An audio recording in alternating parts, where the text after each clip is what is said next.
बिस्मिल्लाहिर्रहमानिर्रहीम। अस्सलामुअलैकुम नाज़रीन कराम, नई वीडियो में आपको खुशामदीद कहते हैं। जुमातुल मुबारक के दिन गजा में चीखो पुकार, इसराइल अपनी घटिया हरकतों से बाज ना आया। जुल्म भी यहूदियों के आगे शर्मा गया। बुज़दिल यहूदी दहशत गर्दों ने अपनी मौत के फरमान पर दस्तखत कर दिए। जंग बंदी गई भाड़ में, हमास और हिजबुल्लाह भी मैदान में आ गए। रूसी वफद की लुबनान में हंगामी लैंडिंग, लुबनान से इसराइल के खिलाफ आलमी जंग का आगाज हो गया। रूस ने अंदर ही अंदर हिजबुल्लाह की जीत का मुकम्मल बंदोबस्त कर दिया। कुछ देर की खामोशी के बाद हमास और हिजबुल्लाह इसराइल को मलियामेट करने के लिए तैयार। इस्माइल हानिया की एक आवाज पर पूरे फलस्तीनी मुजाहिदीन ने लब्बैक कह दिया। नई इसराइली हुकूमत का बुरा वक्त शुरू। रात की तारीकी में गजा पर हमलों का जवाब अब कब और कैसे और कहां दिया जाएगा, अहम तरीन बयान सामने आ गया। वीडियो में आगे चलकर इसके साथ साथ ये भी बताएंगे कि रूसी वफद ने लुबनान में कौन से बड़े और इसराइल के लिए खतरनाक तरीन मंसूबों का ऐलान कर दिया। क्या इसराइल रूस का मुकाबला करने का अहल है? इन तमाम सवालों के जवाबात जानने से पहले आप दोस्तों से गुजारिश है कि हमारे चैनल को सब्सक्राइब कर लें, बेल आइकन पर क्लिक कर लें, ऑल नोटिफिकेशंस को ऑन कर लें ताकि हमारी नई आने वाली वीडियोस आपको बर वक्त मिल सकें। नाज़रीन कराम, मौसूल होने वाली ताज़ा तरीन इत्तलाआत के मुताबिक गजा एक बार फिर से इसराइली बमबारी से गूंज उठा है और ये मई में इसराइल की जानिब से 11 रोजा जंग के खात्मे के बाद गजा पर तीसरा बड़ा फिजाई हमला है।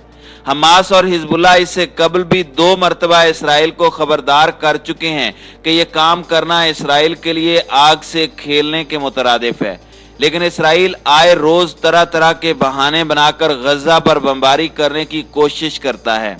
मौसूल होने वाली तफसीलात के मुताबिक इसराइली जंगी तैयारों ने गजा पर फिजाई हमले किए हैं, लेकिन धमाके के बाद हलाकतों की कोई इत्तलाआत मौसूल नहीं हुई। इस हवाले से इसराइली मीडिया का कहना है कि कल बरोज जुमा इसराइली फौज ने गजा में असले की तैयारी के एक कारखाने को निशाना बनाया जिसको हमास इस्तेमाल करता है। यहाँ पर हैरत की बात यह है कि गजा में इस कदर जानी और माली नुकसान होने के बाद भी क्या हमास गजा में असले के कारखाने चलाएगा? लेकिन हकीकत यह है कि इसराइल ने इस बात को जवाज बनाकर एक बार फिर से गजा पर बमबारी की है, जिसका मकसद सिर्फ और सिर्फ मुसलमानों का खून बहाना है। इसराइली मीडिया ने बयान में यह भी कहा कि इस हमले का एक और मकसद फलस्तीनियों की जानिब से भेजे जाने वाले हीलियम गुब्बारे भी थे, जिनकी वजह से इसराइल को शदीद परेशानी का सामना करना पड़ा। इस हवाले से इसराइली डिफेंस फोर्सेज ने ट्विटर पर अपने एक बयान को जारी करते हुए कहा कि आज इसराइल की जानिब से गजा से शुरू किए गए आतिशगीरों के जवाब में लड़ाका तैयारों ने हमास के हथियारों की एक बड़ी खेप पर हमला किया है। ये जंगबंदी के बाद तीसरी बार हमला था जब इसराइल ने गजा पर यह बमबारी की है। नाज़रीन कराम, अगर इस हवाले से फलस्तीनियों के मौक़िफ़ की बात करें तो उनका कहना है कि हीलियम गुब्बारों का मकसद इसराइल की जानिब से मगरबी किनारे और सलवान में की जाने वाली दहशत गर्दी को कम करना है और इसराइल को वापस जंगबंदी के मुआहदे में लाना है। नाज़रीन कराम, ख्याल रहे कि गुज़श्ता अय्याम से इसराइल अल-बुस्तान के हमसाया इलाके में मुसलमानों के घरों और जानो माल पर जुल्म कर रहा है और इससे कबल भी इसराइली फौज इन मुसलमानों को अल्टीमेटम दे चुकी है कि वो या तो इन घरों को गिरा दें या $20,000 जुर्माना अदा करें। इसराइल की जानिब से फलस्तीनियों के खिलाफ ऐसे फैसले और कवानीन लाए जा रहे हैं जिसकी आड़ में आकर हर फलस्तीन शहीद हो जाए या अपने ही हाथों अपने घर बार को तबाह कर दे। इस वक्त इसराइली फौजें फलस्तीन के उन इलाकों में भी मुसलमानों के घरों को मिस्मार कर रही हैं जो कि इसराइल के वजूद से भी कबल यहाँ पर रह रहे थे। नाज़रीन कराम, इन तमाम हालात के पेश नज़र क्या अक़वाम मुत्तहिदा और आलमी इदारे फलस्तीन की हिमायत में कुछ कर सकेंगे? इस सवाल का जवाब कमेंट बॉक्स में ज़रूर दीजिएगा। नाज़रीन इकराम, एक बैनुल अक़वामी RT की जानिब से मौसूल होने वाली खबर के मुताबिक अहम तरीन ओहदेदारों और कारोबारी अफराद का एक रूसी वफद पीर को दूसरी बार लुबनान पहुंचा। इस दौरे का दौरानिया इसलिए अहम है कि इस वक्त यहाँ पर हमास लीडर इस्माइल हानिया भी मौजूद थे और आलमी सतह पर इस मुलाकात के हवाले से सिर्फ एक कारोबारी नौयत की रिपोर्टिंग की गई।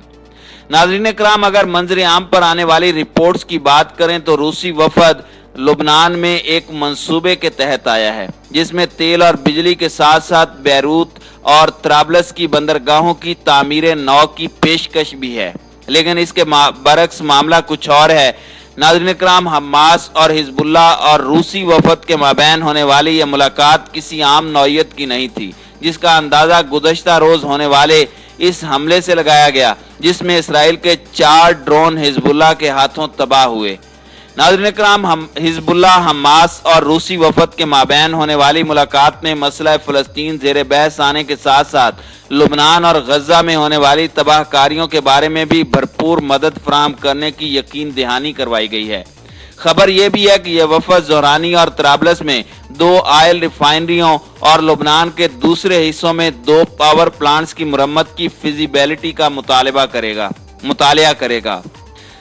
नाज़रीन इकराम, जैसे जैसे खित्ते में ताकत का तवाज़ुन बिगड़ता जा रहा है, रूस ने भी अपने दोस्तों और दुश्मनों का तयन करना शुरू कर दिया है। इत्तलाआत के मुताबिक रूस लुबनान को भी मुआशी तौर पर एक मुस्तहकम मुल्क बनाना चाहता है, जिसका अहम तरीन पहलू रूस लुबनान मीटिंग भी है। लुबनानी ओहदेदारों के साथ मीटिंग में रूसी वफद के साथ infrastructure company, hydro engineering and construction भी शामिल थी और ये वो तमाम कंपनियां हैं जिन्हें रूसी हुकूमत की हिमायत हासिल है। वफद ने बंदरगाहों से मुतालिक उमूर पर तबादला ख्याल के लिए वजारत ट्रांसपोर्ट एंड वर्क्स से मुलाकातें की और तेल और रिफाइनरी के उमूर का मुतालिया करने के लिए वजारत तवानाई और पानी के नुमाइंदों से भी मुलाकात की। ज़राए से मजीद ये भी खबरें मौसूल हो रही हैं कि रूसी आने वाले दिनों में बंदरगाह का दौरा करेंगे और फिर फनी पेशकश जमा करेंगे।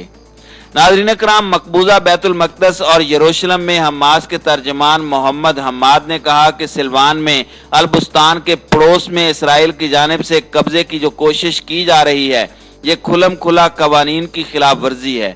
उन्होंने अपने बयान में खबरदार करते हुए कहा कि इसराइल सुर्ख लकीरों को अबूर कर रहा है जिसका अंजाम इंतहाई खतरनाक होगा। हम्माद ने एक प्रेस रिलीज में मुज़ाहमत पर जोर दिया और कहा कि वो यरूशलेम में कब्जा करने की कार्रवाइयों को गौर से देख रहे हैं और इसका अंजाम बुरा होगा। उन्होंने इसराइली जारहियत पर मजीद बात करते हुए कहा कि हम काबिज़ीन को यरूशलेम की हकीकत को तब्दील करने और इसका यहूदिया बनाने की पॉलिसी को जारी नहीं रखने देंगे। उन्होंने कहा कि जवाबी कार्रवाई हमारा हक है और हम हर सूरत फ़लस्तीन का दिफा करेंगे। तहरीक ने फ़लस्तीनियों से भी मुतालबा किया कि वो कब्जे के खिलाफ जिदोजहद जारी रखें और इसकी कीमत अदा करें।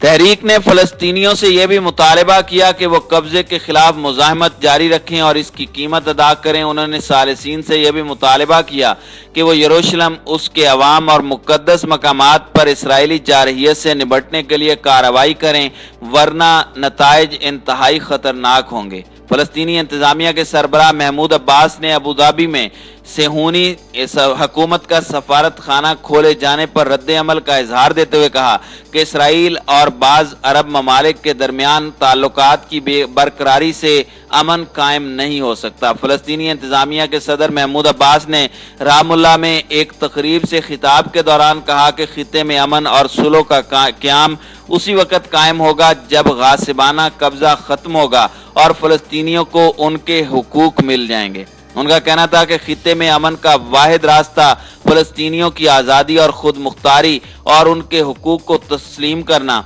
और एक आज़ाद फ़लस्तीनी मुमलिकत का क़याम है। उन्होंने कहा कि आज दुनिया इस हकीकत को समझ रही है कि इसराइल एक गासिब और नस्ल परस्त हुकूमत है। अबू धाबी में सेहूनी हुकूमत का सफारत खाना बाज़ाब्ता तौर पर खुल गया है, जबकि बहरीन के लिए सेहूनी सफ़ीर का ऐलान भी किया जा चुका है।